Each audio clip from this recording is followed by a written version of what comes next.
Alright, so for this first test, we're going to be dropping the Note 5 on its back from 1 meter onto tile.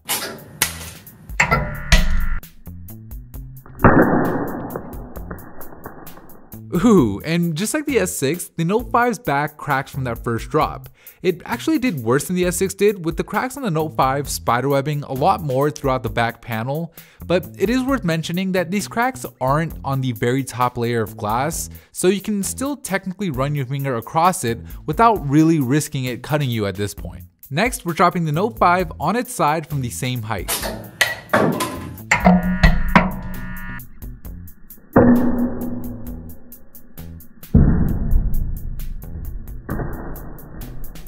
And as you can see, very little damage to the bottom of the phone. There's almost nothing there, so that's actually pretty impressive. For the final drop on tile, we're going to be dropping the Note 5 face first from 1 meter.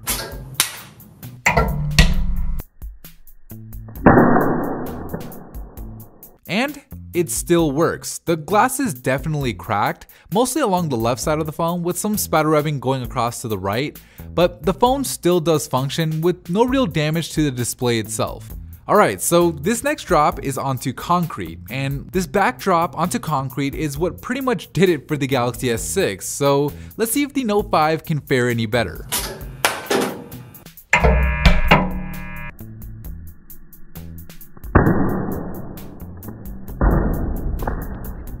Okay, so the back glass is now completely shattered, as you'd kind of expect, and it's so bad that even the camera's glass is cracked, but the phone still works, which you couldn't really say about the S6 at this point.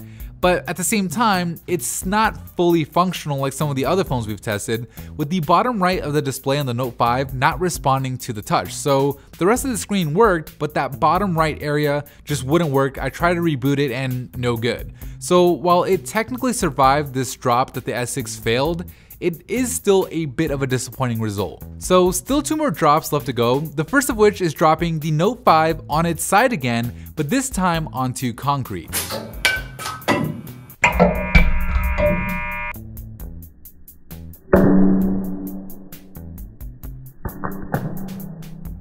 So while the front and the back of the Note 5 are covered in glass, which makes it a little bit more fragile, the side of the phone with that metal band seems to be among the sturdiest that we've tested, with very little additional damage from that concrete side drop.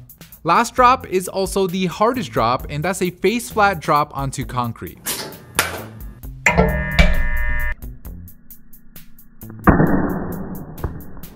Okay, so the glass is way more shattered than before, and the display now has visible damage with a vertical streak on the right side, which interestingly is where the screen wasn't working earlier. So in the end, the Note 5 does better than the Galaxy S6 in this drop test.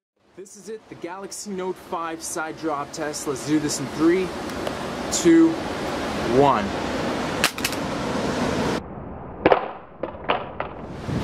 Fell a bit in an angle, but let's just take a closer look. Push the pen back in as it kind of flew off. So screen doesn't seem to be cracked. Let's take a look. Oh, look at that back plate. The back is shattered from a side drop test. So you can see that from this little area, which was the initial impact, and then this little crack or mark on that corner. So we're gonna move on into the front-facing drop test, see what that does, but the back plate is shattered. Let's go ahead and do this. Okay guys, front-facing drop test of the Samsung Galaxy Note 5. This is it. Here's the phone. Let's do this in 3, 2, 1.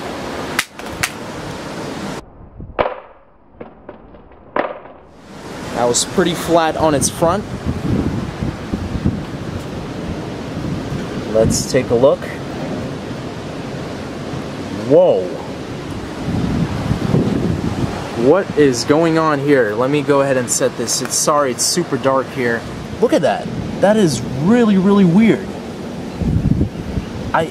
It's like exactly proportional. Looks like like a triangle or something. I don't know. But everything seems to work or not. No, it doesn't. Let me power this phone off. And now on.